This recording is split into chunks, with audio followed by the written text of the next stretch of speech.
You are not going to like this conversation, but I have something to share with you that I'm going to ask you to listen to the end. I'm going to tell you something that's going to hurt, step on a few toes, and then I'm going to tell you how I think you can resolve it. So just hear me out because it's not going to feel good. What I want you to know is that it's time for you to stop talking about your emotions. Just stop it. Stop vomiting your feelings everywhere and expecting people to clean up behind you. They won't do it. And you'll be left standing in your own mess, complaining that no one cares. Because here's the truth. People don't respond to chaos. People respond to clarity. So when you make decisions, advocate for yourself, or negotiate anything in life, don't lead with your most fragile emotions. Lead with what you know. Separate feelings from facts, because when you address your facts with people, it gives them something to respond to. You invite them into a problem-solving process. But when you lead with feelings, people don't know how to solve for X, Y, and Z feelings. They will leave that up to you. They will get it wrong much of the time. It does not matter how much they love you, what their relationship is to you.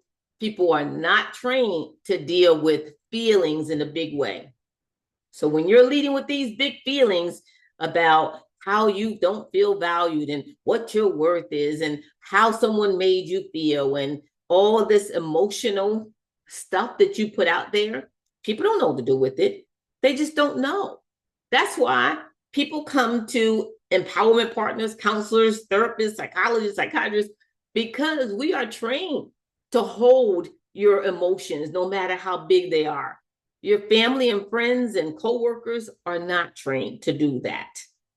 So if you want to get something from them, if you want to see a shift in people, you have to negotiate needs, negotiate desires, not hand over all your emotions to them and expect them to do something about it. So here's an example.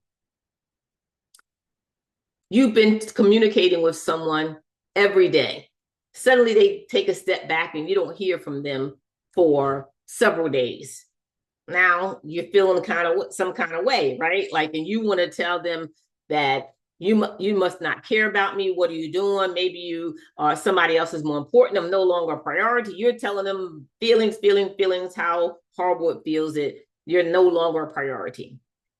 Now, it's fact that you're not communicating with them in a way that you're used to. That is fact. They can deal with that. But once you put all the feeling in it, they now have to decide how to address the feelings versus the facts. Now they start explaining to you and rationalizing to address your feelings and not the facts. That's when things start getting really muddy now, because now you're really having a conflict over your feelings and not the facts. That's why people often don't ever get around to getting their needs met, because they are throwing their feelings out there and people don't know what to do with feelings.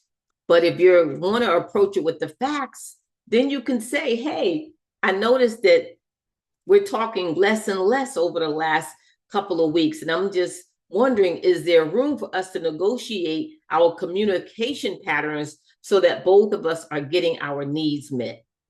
Wow. Now you've invited that person into problem solving, the problem of communication, not the problem of your feelings or the problem of who they are and how they're showing up and whether or not they care. Those are problems of the feelings, right? Those are much more complex to address. So when you separate feelings from facts, you're much more likely to get your needs met.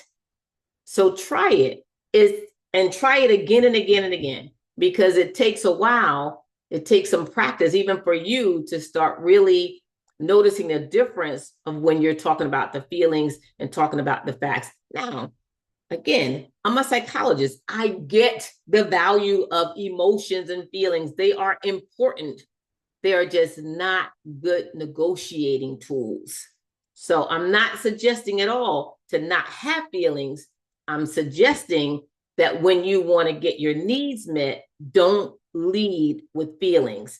I know in the news they say if it bleeds, it leads. That gets attention, but it doesn't solve a problem, right? And so we want to get in a practice as empowered people. We want to get in the practice of understanding how to get our needs met. Now, those emotional needs, those things that you need to feel about, there are special places that you go. There are pockets of those spaces in your life. They're not everywhere. You have to create those 2 or 3 spaces where you know that you've created room to have those big emotions, right? That doesn't necessarily mean every time you have an issue that you want resolved with most people that you need to bring those big emotions in. You save those and put them in your safe spaces to process. Meanwhile, you learn how to get your needs met by negotiating with clarity and knowledge and understanding, and by inviting someone in to help solve a problem that consists of the 2 of you working together in some kind of way. Try it, see if it works.